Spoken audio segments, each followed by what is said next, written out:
من الشيطان الرجيم. بسم الله الرحمن الرحيم. ألم تر إلى الذين خرجوا من ديارهم وهم قلوب حذر الموت فقال لهم الله موتوا ثم أحياهم إن الله لذو فضل على الناس ولكن أكثر الناس لا يشكرون. وقاتلوا في سبيل الله واعلموا أن الله سميع عليم. من ذا الذي يقرض الله قرضا حسنا فيضاعفه له أضعافا كثيرة والله يقبض ويبسط وإليه ترجعون. ألم تر إلى الملأ من بني إسرائيل من بعد موسى إذ قالوا لنبي له ابعث لنا ملكا نقاتل في سبيل الله قال هل عسيتم إن كتب عليكم القتال ألا تقاتلوا قالوا وما لنا ألا نقاتل في سبيل الله وقد أخرجنا من ديارنا وأبنائنا فلما كتب عليهم القتال تولوا إلا قليلا منهم والله عليم بالظالمين.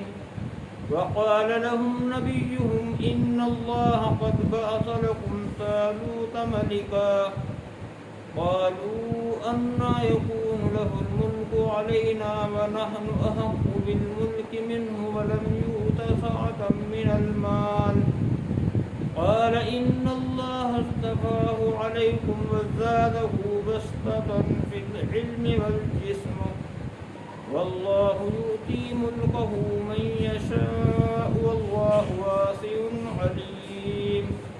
وقال لهم نبيهم إن آية ملكه أن يأتيكم التابوت فيه سكينة من ربكم وبقية مما ترك آل موسى وآل هارون تحمله الملائكة إن في ذلك لآية لكم إن كنتم مؤمنين. فلما فتل طالوت بالجنود قال إن الله مبتليكم بنهر فمن شرب منه فليس مني ومن لم يطعمه فإنه مني إلا من اغترف غرفة بيده فشربوا منه إلا قليلا منهم فلما جاوزه والذين آمنوا معه قالوا لا طاقة لنا اليوم بجالوت وجنوده قال الذين يظنون أنهم ملاقو الله كم من فئة قليلة غلبت فئة كثيرة بإذن الله والله مع الصابرين. ولما برزوا لجالوت وجنوده قالوا ربنا أفرغ علينا صبرا وثبت أقدامنا وانصرنا على القوم الكافرين فهزموهم بإذن الله. وقتل داود جالوت وآتاه الله الملك والحكمة وعلمه مما يشاء ولولا دفع الله الناس بعضهم ببعض لفسدت الأرض ولكن الله ذو فضل على العالمين. تلك آيات الله نتلوها عليك بالحق وإنك لمن المرسلين. تلك الرسل فضلنا بعضهم على بعض منهم من كلم الله ورفع بعضهم درجات وآتينا عيسى ابن مريم البينات وأيدناه بروح القدس ولو شاء الله ما اقتتل الذين من بعدهم من بعد ما جاءتهم البينات ولكن اختلفوا ومنهم من آمن ومنهم من كفر ولو شاء الله ما اقتتلوا ولكن الله يفعل ما يريد صدق الله العظيم. السلام علیکم ورحمۃ اللہ وبرکاتہ. درس قرآن کا جو سلسلہ روحانی مرکز میں چل رہا ہے، اس میں آپ نے اس بار سورہ بقرہ کے 2 رکوع 32 اور 33 تلاوت سماعت فرمائے. ان کا ہلکا پھلکا تفسیر اور ترجمہ میں آپ کے سامنے پیش کرتا ہوں. الحمدللہ رب العالمین والصلاۃ والسلام علی رسول الکریم وعلی آلہ وصحبہ اجمعین، اما بعد. اعوذ باللہ من الشیطان الرجیم، بسم اللہ الرحمن الرحیم. رب اشرح لي صدری ویسر لي امری واحلل عقدۃ من لسانی یفقهوا قولی. سورہ بقرہ دوسرا پارہ آج انشاءاللہ پورا بھی ہو جائے گا اور تیسرا پارہ شروع بھی ہوگا. آیت نمبر 243 سے 253 تک آپ کے سامنے پیش کیا جائے گا. شروع اللہ کے نام سے جو بڑا مہربان نہایت رحم فرمانے والا ہے. کیا تم نے انہیں نہیں دیکھا جو ہزاروں کی تعداد میں تھے اور موت کے ڈر سے مارے اپنے گھروں سے نکل کھڑے ہوئے تھے؟ اللہ تعالیٰ نے انہیں فرمایا مر جاؤ، پھر انہیں زندہ کیا. یہ یہودیوں کی کسی قوم کا واقعہ ہے کہ جب ان کے نبی نے انہیں جہاد کے لیے اکسایا اور انہوں نے وعدہ بھی کر رکھا تھا جہاد پہ نکلنے کے، لیکن جب وقت آیا تو وہ ڈر گئے اور موت کے ڈر سے بھاگ گئے اپنے گھروں سے. اللہ رب العزت نے ثابت کرنے کے لیے کہ جنگ جو ہے وہ ضروری ہے، جہاد. اگر تم گھروں میں بھی رہو گے یا گھر ڈر کے مارے بھاگ بھی جاؤ گے، تمہیں موت ہر جگہ اللہ دے سکتا ہے، ہر جگہ گھیر لے گی. تو اللہ نے انہیں موت دے دی تھی اور اس کے بعد پھر انہیں زندہ بھی کر دیا تھا، یہ ثابت کرنے کے لیے کہ موت دینے والا ہی میں ہی ہوں اور زندگی دینے والا ہی میں ہی ہوں. جیسے سورہ بقرہ کے شروع میں گائے کا واقعہ آیا تھا، اس میں جو مقتول تھا اسے زندہ کر کے اللہ رب العزت نے اس سے گواہی لی کہ قاتل کون ہے، اور اس کے بعد دوبارہ مار کے رکھا. اسی طرح کا واقعہ بہت سے لوگوں کے سامنے پیش آیا تھا.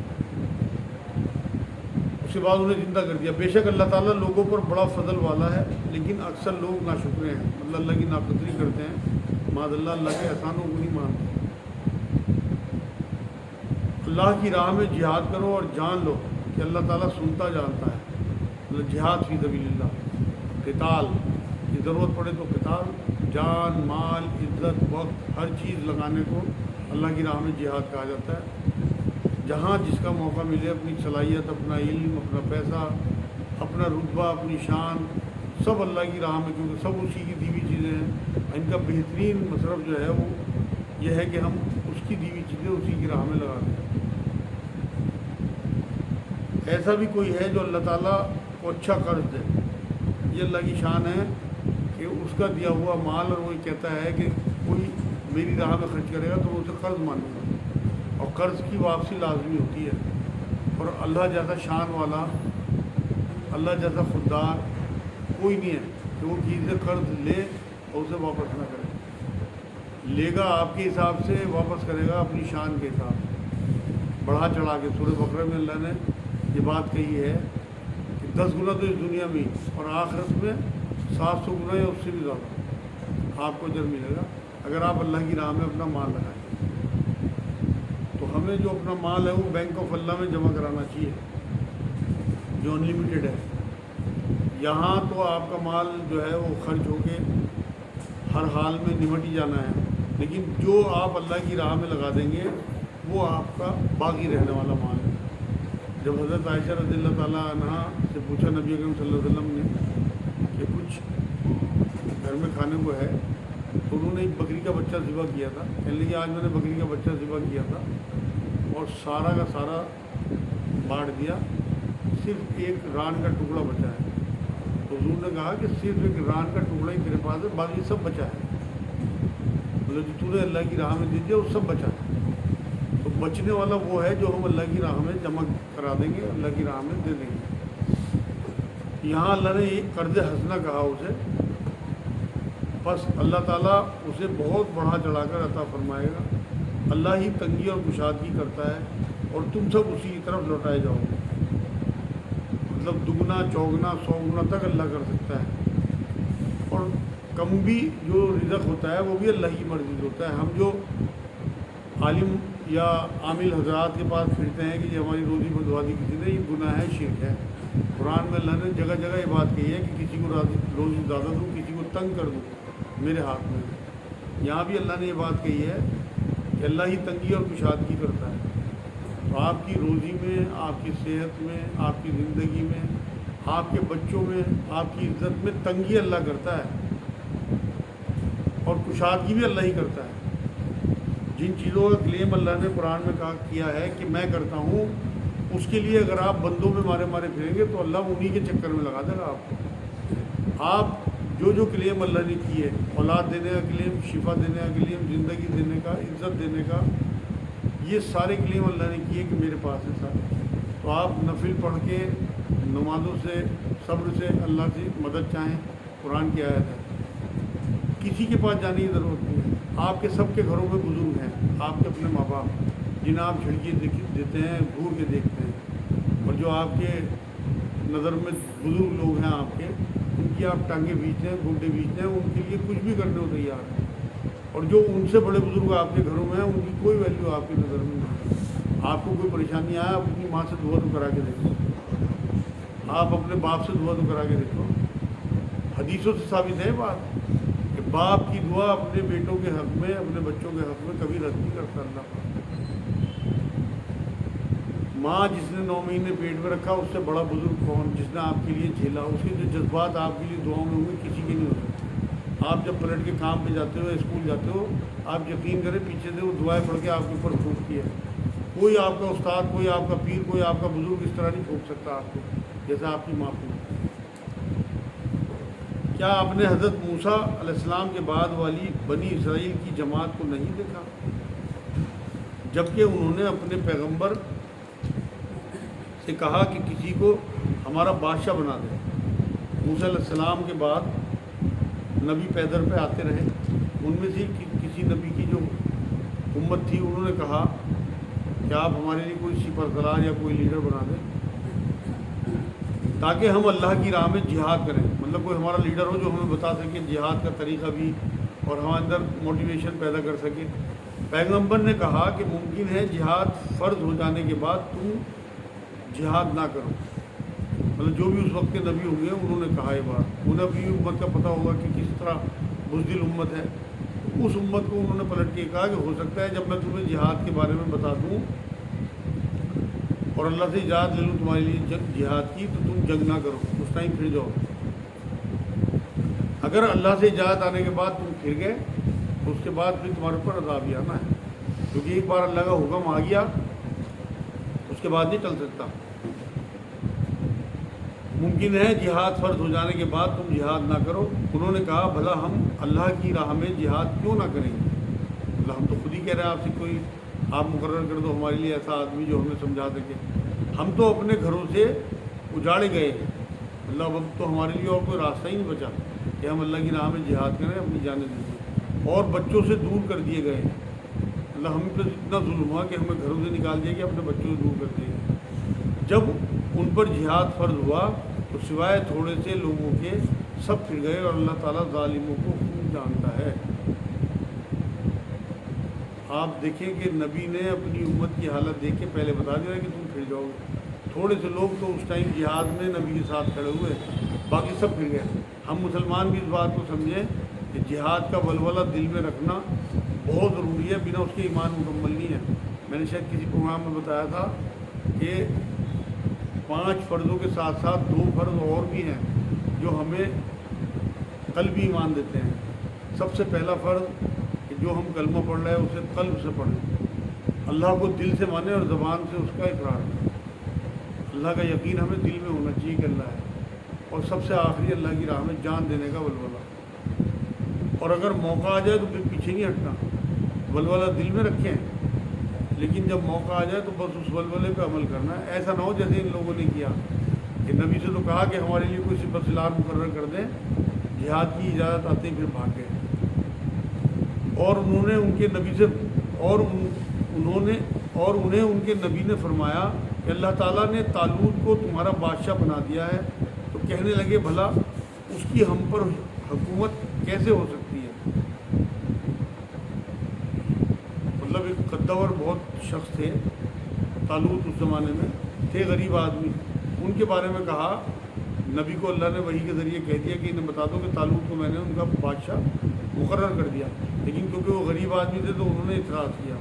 یہاں اسی کا ذکر ہے، اس سے تو بہت زیادہ حقدار بادشاہت کے ہم ہیں، مطلب ہمارے پاس مال بھی ہے، اقتدار بھی ہے، لیکن طالوت کے پاس کیا ہے؟ وہ تو غریب آدمی ہے، اس کو تو مالی کشادگی بھی نہیں دی گئی۔ نبی نے کہا سنو، اللہ تعالیٰ نے اس کو تم پر برگزیدہ کیا ہے، مطلب مفلسی ہے اس کے اوپر، مگر فوقیت ہونی چاہیے، مطلب جب بادشاہ اللہ نے بنا دیا تو اسے اس کی مفلسی کے حساب سے نہیں، بلکہ اس کی طاقت، اس کی صلاحیت کے حساب سے، کیونکہ اللہ کو تو ہمارا اندرونی معاملہ پتہ نا، ہم کس قابل ہیں، کون کس قابل ہے پوری قوم میں۔ تو طالوت علیہ السلام، بہت سے لوگ کہتے ہیں کہ ایک نبی تھے، لیکن کیونکہ رسول اللہ صلی اللہ علیہ وسلم نے یہ نہیں بتایا، بزرگوں کا قول ہے کہ وہ نبی تھے، لیکن جو نبی اکرم صلی اللہ علیہ وسلم کی ایسی کوئی حدیث نہیں ملتی، تو اس لیے ہم ایک بزرگ تو انہیں مان سکتے ہیں۔ اس ٹائم کے اس وقت کے جو بزرگ تھے طالوت علیہ السلام، انہیں اللہ رب العزت نے اتنی قوت اور اتنی طاقت دی تھی کہ انہیں اللہ نے بادشاہ بنا دیا، ان کی قوت اور حکمت کی وجہ سے، حالانکہ وہ غریب تھے، اور اسے علمی اور جسمانی برتری بھی عطا فرمائی، مطلب علم اور جسمانی طاقت اللہ کی نظر میں زیادہ اہم ہے بنسبت مال کے، پیسے کے، دولت کی۔ بات یہ ہے کہ اللہ جسے چاہے اپنا ملک دے، مطلب جسے چاہے بادشاہت دے، وہ اللہ کی مرضی ہے۔ اللہ تعالیٰ کشادگی والا اور علم والا ہے، مطلب اسے پتہ ہے، اسے علم ہے کہ کسے کیا دینا ہے، کون کتنا مستحق ہے کس چیز کا، کتنی صلاحیت کس میں ہے۔ ان کے نبی نے انہیں پھر کہا کہ اس کی بادشاہت کی ظاہری نشانی یہ ہے کہ تمہارے پاس وہ صندوق آ جائے گا جس میں تمہارے رب کی طرف سے دل جمعی ہے، اور آل موسیٰ اور آل ہارون کا بقیہ ترکہ ہے، فرشتے اسے اٹھا کر لائیں گے، یقیناً یہ تو تمہارے لیے کھلی دلیل ہے اگر تم ایمان والے ہو۔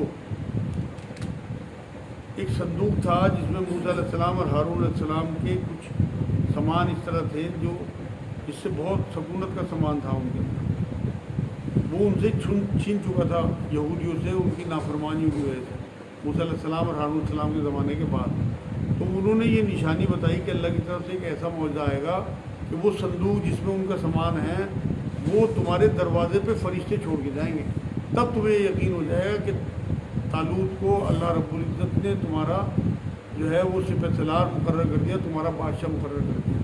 یہ ایک معجزہ ہوگا کیونکہ فرشتوں کی آمد ہوگی، فرشتے اس صندوق کو چھوڑ کے جائیں گے، تو یہ بہت بڑا تمہارے لیے ایک ثبوت ہوگا اس بات کا کہ اللہ رب العزت کی طرف سے وہ سکونت کا، تسکین کا سامان جو ہے وہ تمہارے لیے آ جائے گا۔ وہ صندوق آج بھی مسجد اقصیٰ میں رکھا ہوا ہے، لکڑی کا صندوق ہے، اور اس کی ویلیو بالکل یہودیوں کے لیے ایسی ہے جیسی ہمارے لیے کعبہ ہے۔ جس طرح ہم کعبہ شریف کو مانتے ہیں اسی طرح وہ صندوق کو مانتے ہیں آج۔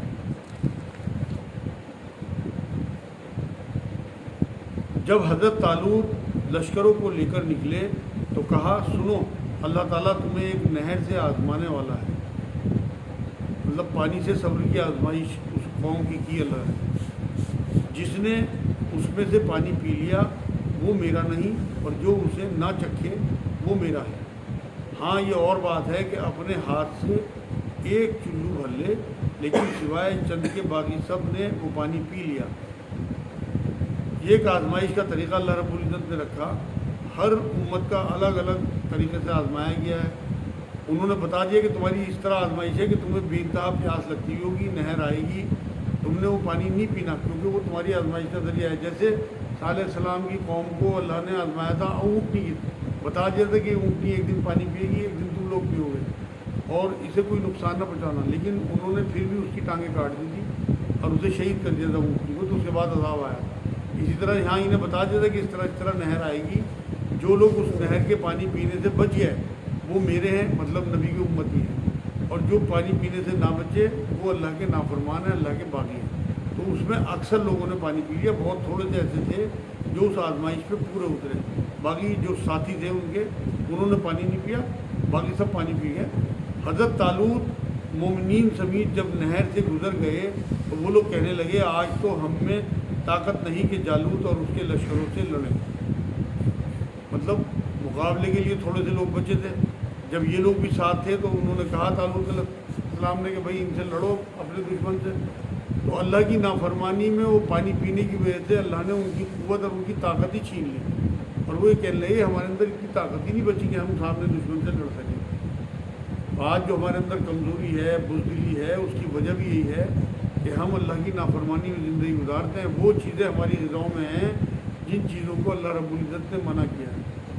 ہم دیکھتے ہی نہیں, ہم حرام کھا رہے ہیں, حلال کھا رہے ہیں, کچھ نہیں. ہماری کمائی کیسی ہے, ہمارا دسترخوان, ہماری جیب کیسی ہے, کچھ نہیں پتہ. اسی لیے ہم پست ہیں, اسی لیے ہم بزدل ہیں. لڑائی سے ہمیں ڈر لگتا ہے, آواز اٹھانے سے ہمیں ڈر لگتا ہے. آج ہمارے بھائیوں کے ساتھ کچھ بھی کیسا بھی ظلم ہو رہا ہو کہیں بھی پوری دنیا میں, ہماری دعاؤں تک میں ہمیں یاد نہیں آتا. ہم اپنے حلیم, اپنی بریانی اور اپنے مرغوں میں مست ہیں. یہ نہیں سوچتے کہ آج ان کا وقت آیا خراب, کل کو ہمارے اوپر بھی یہی وقت آئے گا اگر ہم بزدل بنے رہے. جاگنے کا وقت ہے, کوئی کسی کا نہیں ہے. مومنوں کی مثال اللہ رب العزت نے اپنے نبی کے ذریعے اینٹ کے ساتھ اینٹ جڑی ہوئی جیسی عمارت میں ہوتی ہے اس سے دی ہے. بدن سے دی کہ اگر ایک بدن کے کسی حصے میں ذرا سی کیل بھی چکے تو پورا جسم محسوس کرتا ہے. تو اس لیے اب بھی سنبھلنے کا وقت ہے. ہم چاہے تھوڑے سے لوگ یہاں سے ہی, لیکن اپنے ایمان کو مضبوط کریں. کہیں ہمارے بھائی پہ کسی پہ کوئی ظلم ہوتا ہوا آپ کو دکھے, نظر بچا کے نہ جائیں. اگر آپ اس کی جان بچانے میں شہید بھی ہو گئے, آپ یقین کریں شارٹ کٹ ہے جنت کا. اس لیے اگر آپ اس طرح سے دو چار لوگ بھی وہاں اکٹھے ہو کے اس ظلم کو روکنے لگیں گے, آپ یقین کریں باطل میں بالکل دم نہیں ہوتا اگر حق کھڑا ہو جائے. قرآن میں اللہ نے کہا کہ جب حق کو باطل پر مارا جاتا ہے تو اس کا سر پھوڑ دیتا ہے, اس کا بھیجا باہر کر دیتا ہے. قرآن کی آیت ہے. تو اگر آپ لوگوں کو کہیں اپنا کوئی بھائی پھنسا ہوا دکھے, دیکھو مومن کی شان یہ ہے کہ وہ جو ایک دوسرے کے حق ہیں ان پہ پورا اترے. ایک حق خیر خواہی چاہنا ہے. آپ کہیں اگر اپنے کسی بھائی کو پیٹتا دیکھ کے یا مرتا دیکھ کے آگے نکل گیا, آپ یقین کریں آپ کی زندگی تو بچ گئی لیکن آپ کی آخرت خراب ہو گئی. اللہ آپ سے سوال کرے گا. اس لیے اس ولولے کو اپنے دل میں رکھیں کہ تمام امت کے جتنے بھی لوگ ہیں سب ہمارے بہن بھائی ہیں, چاہے کسی علاقے, کسی زبان اور کسی شکل کے ہوں, کیسا ہی رنگ ہو ان کا, کیسی زبان ہو, جاہل ہوں, پڑھے لکھے ہوں, سب ہمارے بھائی ہیں. نہ ہمیں مسلک کی پرواہ کرنی اس ٹائم, نہ علاقے کی, نہ زبان کی. آگے فرمایا اللہ رب العزت نے, یہ اور بات ہے کہ اپنے ہاتھ میں ایک چلو بھر لے لیکن سوائے چند باقی کہ سب نے پانی پی لیا. حضرت طالوت مومنین سمیت جب نہر سے گزر گئے تو وہ لوگ کہنے لگے آج تو ہم میں طاقت نہیں کہ جالوت اور اس کے لشکروں سے لڑیں. ایک جالوت شخصیت ہوئی ہے, وہ بہت ظالم آدمی تھا, لوگوں پہ ظلم کرتا تھا اور انہیں قید بھی کر لیتا تھا, ان کا مال لوٹ لیا کرتا تھا. ان سے بچانے کے لیے اللہ رب العزت نے جب طالوت علیہ السلام کو حکم دیا اور وہ آگے بڑھے, حضرت طالوت تو انہوں نے منع کر دیا اس سے لڑنے کے لیے. لیکن اللہ تعالیٰ کی ملاقات پر یقین رکھنے والوں نے کہا بسا اوقات چھوٹی اور تھوڑی سی جماعتیں بڑی اور بہت سی جماعتوں پر اللہ کے حکم سے غلبہ پا لیتی ہیں. اللہ تعالیٰ صبر والوں کے ساتھ ہے. جنگ بدر کے جو صحابی تھے وہ آپس میں باتیں یہی کیا کرتے تھے کہ حضرت طالوت علیہ السلام کی فوج کی تعداد بھی بہت کم تھی, لگ بھگ 313 ہی لوگ تھے, روایتوں میں یہ بات آتی ہے. اور 313 ہی لوگ وہ تھے ہمارے جو صحابہ جنہوں نے جنگ بدر لڑی تھی, اور 1000 جو ہتھیاروں سے لیس لوگ تھے ان کے اوپر حاوی ہو گئے, شکست دی تھی انہیں. وہی ذکر ہے, اللہ نے یہاں کہا ہے کہ چھوٹی جماعتیں, تھوڑی جماعتیں بڑی اور بہت سی بڑی جماعتوں پہ اللہ کے حکم سے غلبہ پا لیتی ہیں, لیکن حکم اللہ ہی کا. جب نبی کرم صلی اللہ علیہ وسلم نے 313 صحابہ, چند ٹوٹی ہوئی تلواریں, تھوڑی سی 2-3 اونٹنیاں, تھوڑے سے گھوڑے جنگ بدر میں بدر کے میدان میں لے جا کے ڈال دیے. اس کے بعد پھر خیمے میں گئے, پھر دعائیں کی. اپنی سی کوشش کرنے کے بعد پھر اللہ سے دعا کرنی ہے, پھر اس کی مدد بھی آتی ہے اور اس کا حکم بھی آتا ہے. اللہ تعالیٰ صبر کرنے والوں کے ساتھ. جب ان کا جالوت اور اس کے لشکر سے مقابلہ ہوا تو انہوں نے دعا مانگی کہ اے پروردگار ہمیں صبر دے, ثابت قدمی دے اور قوم کفار پر ہماری مدد فرما. ایمان والوں کو یہ دعا مانگنی چاہیے. جو انہوں نے اس ٹائم مانگی، کیونکہ اللہ کی مرضی کے بنا کوئی کام نہیں ہو سکتا، مطلب قدم ہی نہیں جم سکتے، اور نہ مدد آتی ہے اللہ کی جب تک ہم اس سے دعا نہ کریں۔ تو دعاؤں کے بعد ہی پھر فرشتوں کی مدد آئی تھی، آپ نے قرآن میں پڑھا ہوگا، یہ پہلے 1000 فرشتوں سے مدد کی، پھر 3000 فرشتوں سے مدد کی۔ پورا واقعہ جنگ بدر میں یہ بتاتے ہیں صحابہ کرام کہ ہم نے ہاتھ اٹھایا اور ہمارا ہاتھ ابھی گردن تک اس کی پہنچی بھی نہیں تلوار کہ اس کی گردن کٹ کے گر گئی۔ مطلب کوئی انسین مخلوق وہاں پہ تھی، جو فرشتے تھے کہ جو ان کفار کو قتل کر رہے تھے جنگ بدر میں۔ تو یہاں اللہ نے یہی بات کہی ہے کہ ایمان والے جو ہیں وہ اللہ کی مدد کی دعائیں کریں اللہ سے۔ چنانچہ اللہ تعالیٰ کے حکم سے انہوں نے جالوتیوں کو شکست دے دی، اللہ نے دعا قبول کی اور انہیں شکست دی، اور حضرت داؤد علیہ السلام کے ہاتھوں جالوت قتل ہوا۔ مطلب اس ٹائم داؤد علیہ السلام کو نبوت نہیں ملی تھی، لیکن وہ اس فوج میں تھے، طالوت علیہ السلام کی فوج میں داؤد علیہ السلام ایک گڈریے تھے یہ، اور غلیل بنا کے اس طرح سے کنکری مارتے تھے، شیر وغیرہ تک کو مار دیتے تھے غلیل سے۔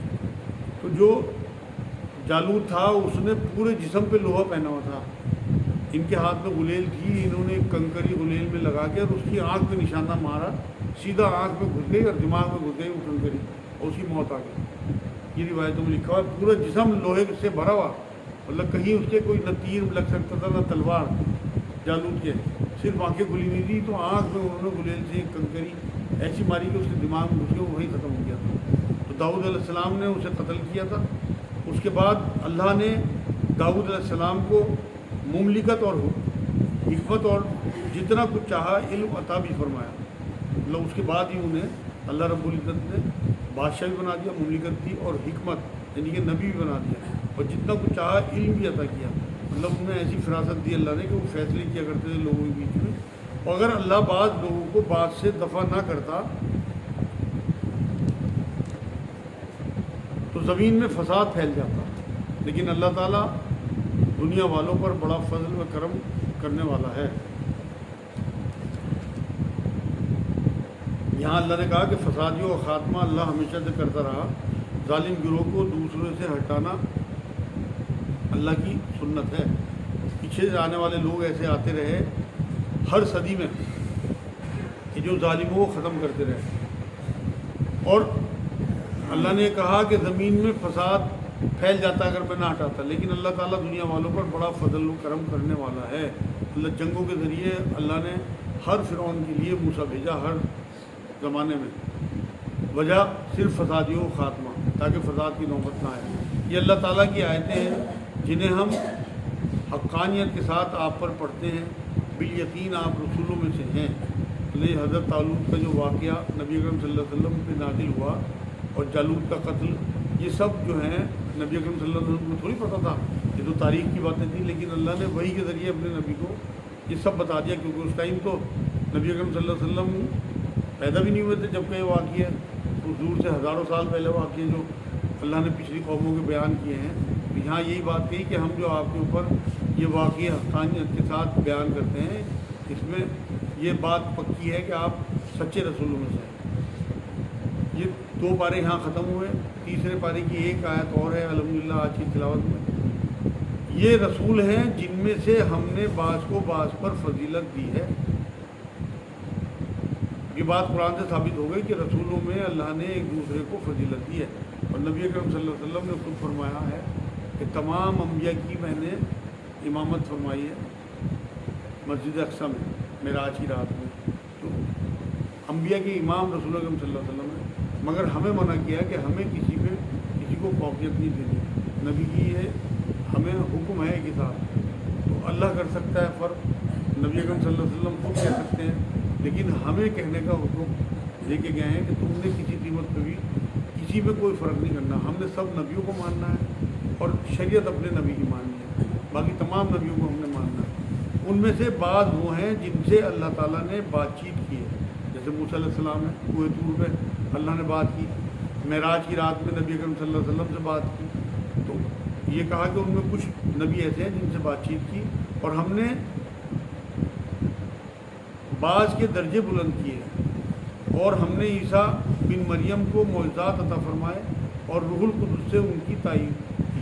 معجزے بہت سارے معجزے ان کے تھے، کہ پرندوں کا جو ایک جسم بناتے تھے اور اسے پھونک مارتے تھے وہ زندہ ہو جاتا تھا، کوڑی کے جسم پہ ہاتھ پھیرتے وہ کوڑی ٹھیک ہو جاتا تھا، کسی کو برس ہوتا تھا جو سفید داغ آپ دیکھتے ہیں اس کے ہاتھ رکھ کے جسم پہ وہ صاف ہو جاتا اس کا برس۔